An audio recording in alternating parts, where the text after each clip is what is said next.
Pour un membre du Christ, la mort n'est pas l'épilogue malheureux de l'existence ou un accident irréparable. Elle a une toute autre signification. Elle est sa principale participation à la passion du Christ. Tant il est vrai que chaque chrétien est appelé à actualiser dans sa chair la passion du Christ pour le salut du monde. Colossiens 1, 24. En offrant sa mort, le Christ a offert son corps mystique dans ses moindres détails jusqu'à la fin du monde, c'est-à-dire la vie et la mort de tous les membres de l'Église. Notre mort dans l'acte rédempteur du Christ nous donne une part dans le rachat du monde. La mort d'un chrétien lui permet d'achever d'offrir sa vie en communion avec le sacrifice de Jésus et à ses intentions, c'est-à-dire pour la glorification de Dieu, en lui offrant le témoignage d'amour le plus sublime qui soit, dans le don total de soi, et pour l'expiation des péchés du monde, afin de pouvoir en demander dignement le pardon. Aucune langue ne peut dire la beauté d'une mort dans le Christ, puisqu'elle s'identifie avec celle du Maître dont la valeur est infinie.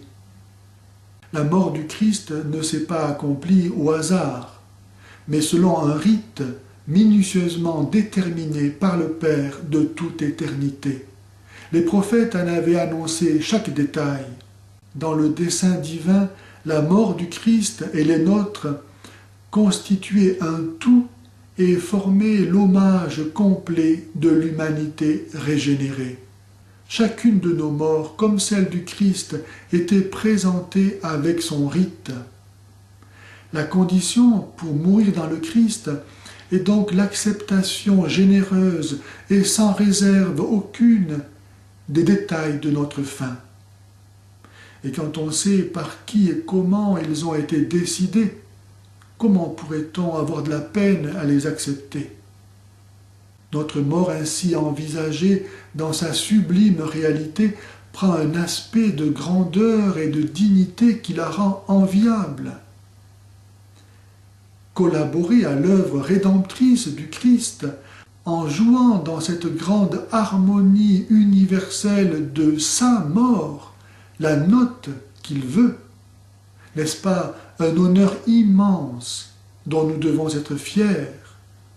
Une acceptation n'est sincère que si elle est totale. Si en souscrivant au genre de mort que Dieu a voulu pour lui, le chrétien reste attaché aux choses qu'il quitte, son acceptation du rite de sa mort n'est que verbale mais non pas réelle. Il veut bien mourir mais non pas quitter. Illogisme suprême. Comment le mourant peut-il avoir de la peine à sourire au Christ qui lui ouvre les bras? Alors qu'à cet instant, l'allégresse serait la plus grande marque d'amour. Il faut constater, hélas, que les morts joyeuses sont rares. La crainte est le plus souvent une espèce d'indifférence à l'égard du Christ, empêche l'allégresse. On veut bien aimer le Christ, mais pour les biens qu'il nous donne, pas pour lui-même. On le sait capable de nous béatifier, mais on lui demande que ce soit le plus tard possible. Aucun empressement à courir vers lui. On répond à ses bras tendus par des bras croisés, quand ce n'est pas encore en lui tournant le dos.